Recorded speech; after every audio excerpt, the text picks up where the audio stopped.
Bonjour à tous les lecteurs de Mobifrance. Nous allons vous faire une petite présentation vidéo d'une machine qui n'est pas encore sortie en France. Il s'agit du HP Miniote 2133. Donc cette machine sera vraisemblablement disponible en France courant du mois de juin, je pense. Même si HP France n'a pas officialisé la date de sortie, ni d'ailleurs les configurations disponibles, et encore moins le prix. Mais on peut tabler sur le mois de juin. Et d'ailleurs, je vous invite, si vous recherchez le test complet, je vous invite à le lire sur le site parce qu'on l'a publié il y a à peu près une dizaine de jours. Donc allez sur le site et lisez le test complet de la machine. Aujourd'hui, on va simplement faire une petite présentation vidéo. Donc la première chose qui frappe quand on ouvre la boîte, c'est la qualité de finition de la machine. Alors là, a fait des prouesses. Là, le casier, par exemple, il est en aluminium brossé, de vraiment très belle qualité. D'ailleurs, la machine rappelle un peu un MacBook Pro d'Apple. Donc c'est pour vous dire si la qualité est au rendez-vous. Il n'y a pas vraiment de défaut. La finition est vraiment exemplaire. Donc, alors, on va faire un petit tour rapide de la machine. Sur le côté droit de la machine, ici vous avez le connecteur Kexington pour le câble de sécurité. Alors, ici vous avez, alors je sais pas si vous voyez bien, vous avez le câble d'alimentation, bon, le connecteur d'alimentation. Ici le port Ethernet. Alors il est important de noter que c'est un port Ethernet qui supporte le gigabit. Donc c'est assez rare pour une machine de cette taille, USB classique. D'ailleurs la machine en a deux. Ici sur le dessus vous avez le port Express Card. Donc ça ouvre quand même des possibilités d'expansion importantes. Juste en bas, un petit port SD, SDHC. De l'autre côté de la machine, vous avez les deux connecteurs stéréo et microphone. Le deuxième port USB, alors celui-là il possède la petite particularité d'avoir une petite prise d'alimentation. On peut vraisemblablement penser que c'est pour un lecteur optique externe, donc typiquement un lecteur DVD, la cage d'aération, et ici la sortie VGA pour le brancher à une télé. Alors sur la façade arrière, ici la batterie, qui est en fait une batterie 6 cellules qui est livrée de base avec la machine. Alors sur le devant, ici, vous avez un connecteur qui clignote actuellement, c'est le connecteur d'alimentation. Donc ce connecteur permet d'éteindre ou d'allumer la machine ou de passer en veille prolongée. Et là, comme la machine est en veille prolongée, on voit que le connecteur clignote. Alors juste à côté, vous avez une autre LED qui en fait indique l'activité du disque dur. Et au bout, un autre connecteur qui permet d'éteindre et allumer le Wi-Fi et le Bluetooth en même temps. Voilà, donc en fait d'éteindre toutes les connectivités de la machine pour placer en mode avion. Alors dans le dos de la machine, les sorties d'aération et on retrouve toujours la batterie en haut. Je vais me reculer un peu. Vous pouvez voir que la machine a des angles arrondis, donc on peut le tenir, c'est vraiment une bonne sensation. C'est-à-dire qu'elle pèse 1,2 kg, ce qui est vraiment relativement lourd pour un netbook, mais assez léger pour un ultra portable. Contrairement à un Asus IPC qui fait à peu près 900 grammes par exemple. 1,2 kg, on ressent pas vraiment le poids. D'ailleurs le poids donne une impression un peu de solidité, c'est pas du tout désagréable et c'est pas pénalisant du tout. Point fort de la machine à côté de la finition, l'écran est vraiment de superbe qualité.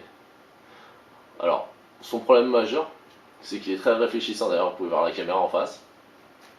Mais l'écran en dehors de ça est de vraiment de très bonne qualité. Alors je vais juste sortir l'appareil du mode veille pour que vous puissiez voir un peu.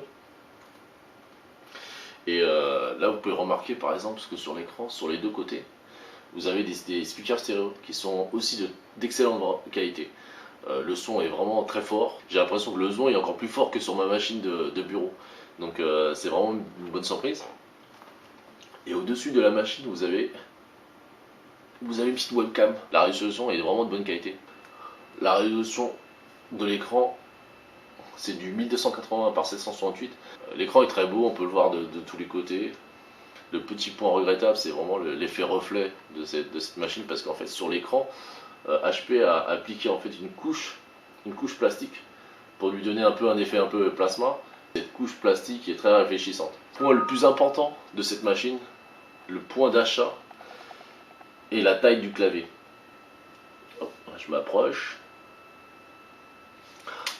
Le clavier fait à peu près 92% de la taille d'un clavier classique. Moi j'ai tapé un paragraphe entier, j'ai tapé plusieurs emails avec, on s'y habitue très bien, on tape beaucoup de texte, c'est très agréable. Sans quels sont les specs, ou plus ou moins les configurations qui vont être disponibles en France de l'HP Mini Note, mais moi la machine que j'ai en ma possession existe en deux versions sur Hong Kong. Donc il y a une version avec Linux et une version avec Windows Vista. Pardon, Windows Vista basique. Moi, le processeur que j'ai, c'est un VIA cadencé 1 Go 2. Donc il existe aussi une version 1 Go 6, mais qui n'est pas disponible ici. Donc, alors, un des plus grands regrets qu'on a, c'est vraiment les performances de la machine. Surtout en tout ce qui est multitâche, multimédia, ça va tout juste quoi. On observe comme des lenteurs assez pénalisantes et c'est principalement dû au processeur VIA. On aurait préféré avoir un Intel Atom à l'intérieur qu'un processeur VIA cadencé à 1,2. Sûrement un choix économique de la part de HP. Et l'autre choix qui est pas très judicieux, c'est d'avoir mis Vista à l'intérieur. Et Vista est très gourmand en ressources, pas du tout adapté à la machine. On aurait préféré que XP soit commercialisé de série. D'ailleurs, HP a voulu corriger ce problème et a annoncé il y a quelques jours les prochaines disponibilités de version du Mini Note avec directement XP à l'intérieur. Donc, nous allons publier un tutoriel pour installer XP sur le Mini Note 2133. Donc suivez bien le site et nous allons publier ça dans les prochains jours. Il y a 2 Go de RAM dans celui-là, un disque dur de 160 Go qui tourne pas très vite, hein, il tourne à 5400 tours minute, bon ça va. On aurait préféré avoir de la mémoire SSD, mais bon, c'est pas le cas. La connectivité, c'est vraiment carton plein, Wi-Fi, Bluetooth, Ethernet gigabit, donc voilà quoi, ce qui se fait de presque mieux. Il manque plus que connectivité HSDPA. Ah oui, la batterie, donc c'est une batterie 3 cellules, une autonomie d'à peu près 2h30 avec la luminosité à 50%. Un petit comparatif avec l'Asus IPC 900 qui sort le 28 mai en France. L'Asus IPC et le Mini Note ont à peu près la même épaisseur. Voilà. Ils ont à peu près la même largeur. Comme on peut voir. Mais par contre la longueur est différente. Pourquoi? Bah tout simplement parce que l'un possède un petit clavier et l'autre un clavier de vraiment de taille respectable, 92% de la taille d'un clavier normal. Le poids aussi. Alors l'Asus IPC pèse 900 grammes. Mini Note 2133, 1 kg de poids. Je vois vraiment la différence quoi. Ouais. Quand vous achetez la machine, HP vous livre une petite housse.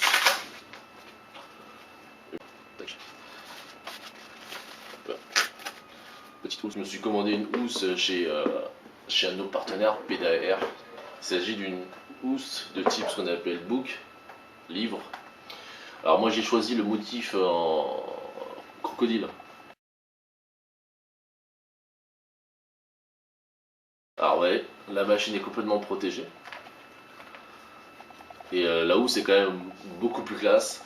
C'est une très belle housse, ça a été très bien conçu. Bon, vous avez tous les accès qui sont libres, hein, qui restent libres. Voilà. Tous les accès aux périphériques, aux sorties, aux entrées-sorties sont libres. Donc voilà, fermeture magnétique. Donc sympa. Quand vous ouvrez la housse, en fait, elle est maintenue. Elle est maintenue par une... Et au-dessus, sur le volant supérieur, vous avez en fait des rangements ici pour les cartes SD.